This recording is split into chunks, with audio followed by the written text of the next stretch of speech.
Good afternoon, my name is Zach Miller and these are your latest sporting headlines.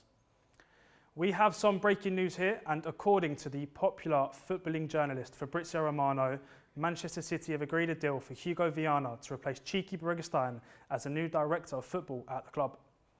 Viana is currently at Sporting CP in Portugal and will join City in the summer of 2025.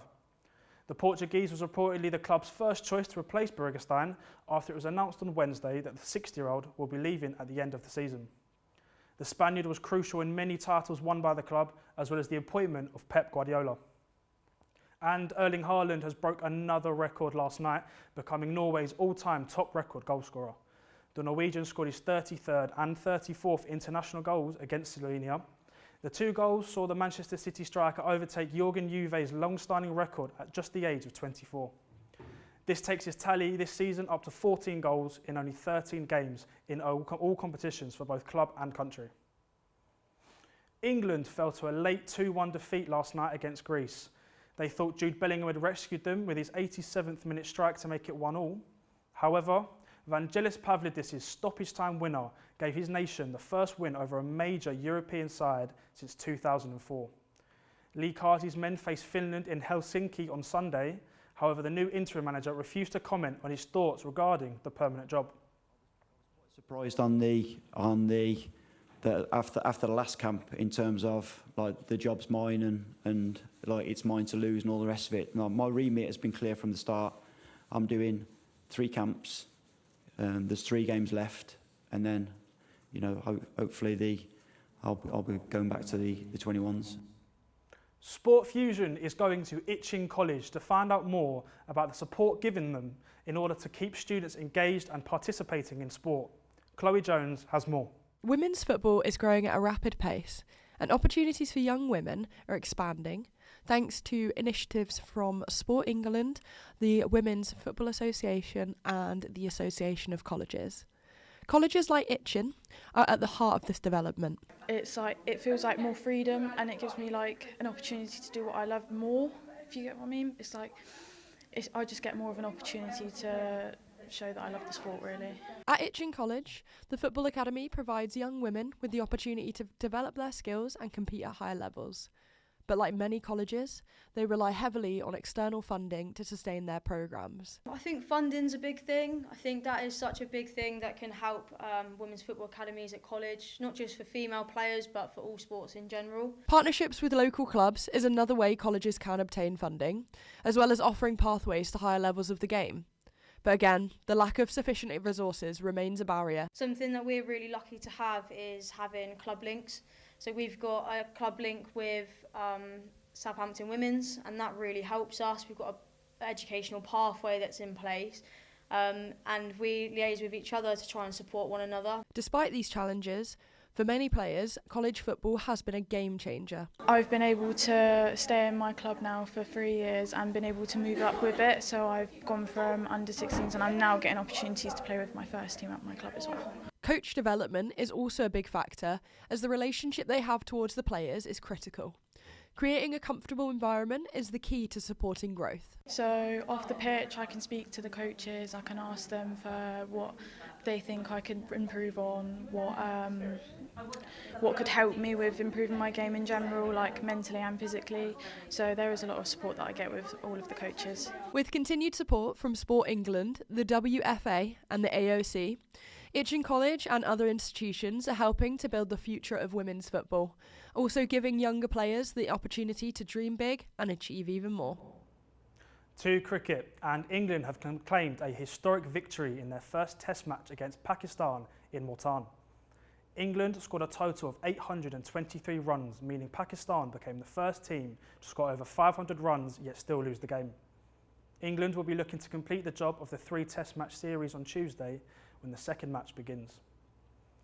Nottingham Forest have been fined £750,000 and warned for misconduct in relation to comments made after last season's Premier League game versus Everton. The club have denied this statement but are yet to comment on the situation. A team of Saints legends will be facing off against a Russell Martin 11 on Sunday. St Mary's will play host for the charity match raising money for both Saints Foundation and the Russell Martin Foundation. Names such as Matt Le Tissier, James Beattie and Jose Font are among the legends returning to St Mary's to help raise money for a great cause.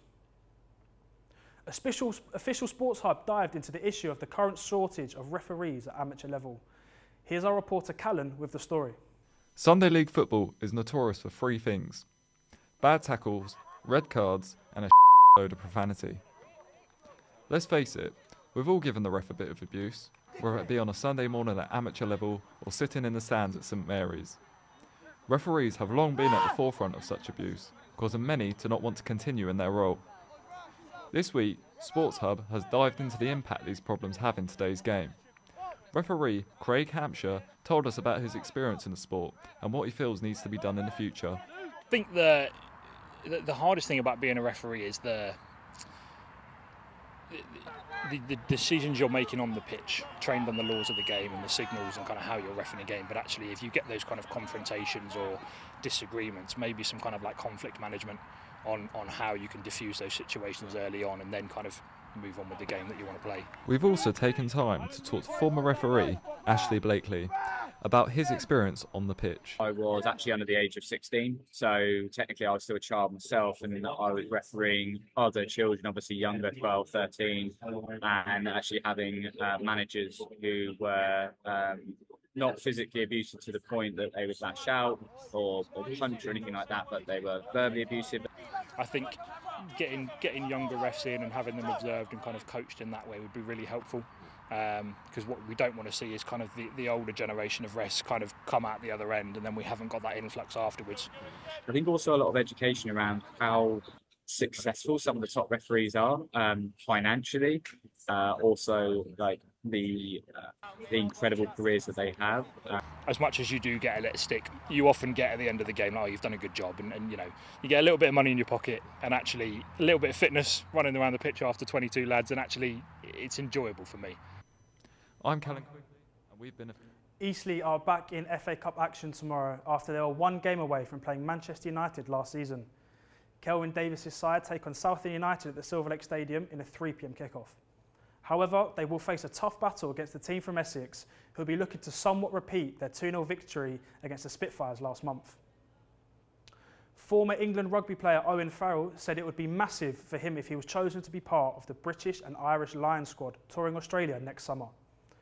The former Saracens player recently moved to Racing 92 in France, making him eligible for England's selection.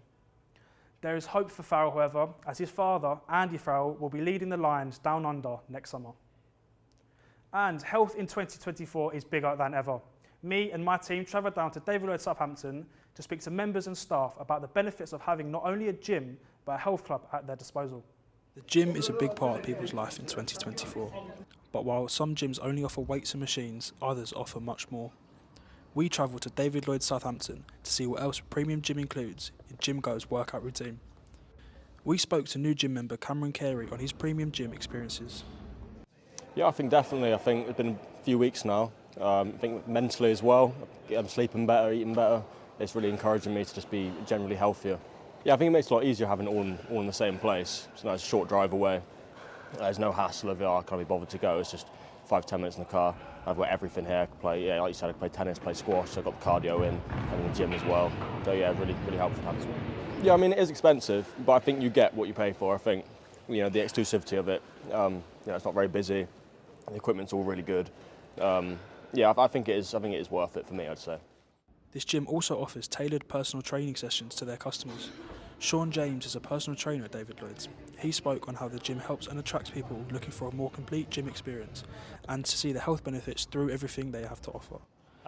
The different clientele that you can get, so you're not just working with the same sort of people. For example, you've got anything from athletes coming in, but up to like junior performance, but then you've got the normal standard Joe Blogs coming in just wanting to work on their fitness goals.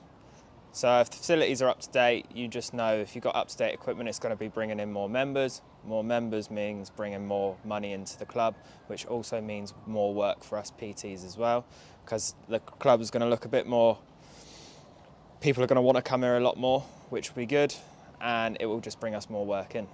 of keeping members content and happy is that you can keep those member numbers up. You don't want those member numbers to drop because then it's going to make the club not look as busy. If anything, you just want those numbers to keep increasing in club, and that's the reason that we want to keep that member satisfaction up. These facilities offer a great experience for members, ranging from professional athletes down to first-time trainers. And although at the hefty price of a premium gym, it can offer a lot more to your overall health and mental well-being. Zach Miller, reporting for Solent Sports News. Southampton women make the short journey to Fratton Park on Sunday as they face Portsmouth in a South Coast derby showdown. Remy Allen's side look to keep the South Coast red and make it 4 successive wins in the derby. Saints are looking to build on their 2-0 victory over Sheffield United last game out, whereas Portsmouth are winless in their first 5 games of the season. And Chelsea duo Enzo Maresca and Cole Palmer have won both the Premier League Manager and Player of the Month awards. Maresca guided his side to an unbeaten September month, beating the likes of Mikel Arteta and Unai Emery to the awards. And Cole Palmer's 5 goals and 2 assists, which included 4 goals in one half against Brighton, gave them no other option but to give him the trophy. And Solent Second's basketball team recently announced the new arrival of head coach Josh Boutwood. Our reporter Diogo Andrade is there live on location. Boutwood is a third-year sports science student who has stepped up to the plate by deciding to manage the Solent Basketball 2's team. Their first game of the season started off with a derby against Winchester, but unfortunately it didn't go their way after they lost 50-68. Whilst they started the game off well, leading by 6 points, the team lacked consistency in the later quarters of the game and committed too many fouls, leading to a total of 15 free throws for the opposition, 12 of which they converted. The coach was disappointed to say the least after their poor start to the season. So here I am with Josh. Josh, how are you today? Oh, I'm good, thanks. How are you, man? I'm very good today. Now we're going to speak about the game Wednesday. How are you feeling about the team's performance, Josh? Yeah, it's not great. First game of the season losing, but it's a new team. I've seen a lot of potential. There are a lot of good plays that we had. I think we should have won that game. It's just tough calls and we've got to learn not to foul. 100%. And what do you plan to do differently against Exeter City? So fouls are a big one. We're going to run the defence correctly. And then offensively, I'm going to introduce a couple new plays and we're going to run them plays in play. And we'll hopefully break down the team defence and, win. And a question for yourself. Why did you want to coach the basketball Solent team? The opportunity came up. I used to play when I was back home. I played men's league, and then I saw the opportunity come up on sort of online and went, do you know what? Let's go for it. I enjoy the sport. I'm passionate. I love it. I live it. So let's go for it. Of course. And obviously, being a third-year uni student, how do you plan to balance the uni work and being a coach as well? It's not easy, but the thing for me is just know what I need to do and when I need to do it. So just having a good organisation and having the calendar set. And back to the game now. While we were there, we noticed that certain individuals were heckling players, we should say, from the stands. Do you think that this affected the team's performance in any way? I don't think it affected our team's performance. I don't think it's great when that's going on, but certainly from my side, I didn't hear anything because I'm too focused on the game. My players are too focused on the game. The crowd can make as much noise as they want, and we encourage noise, but it's not. We won't notice that at the time. Of course. And do you have any more comments on that situation, or?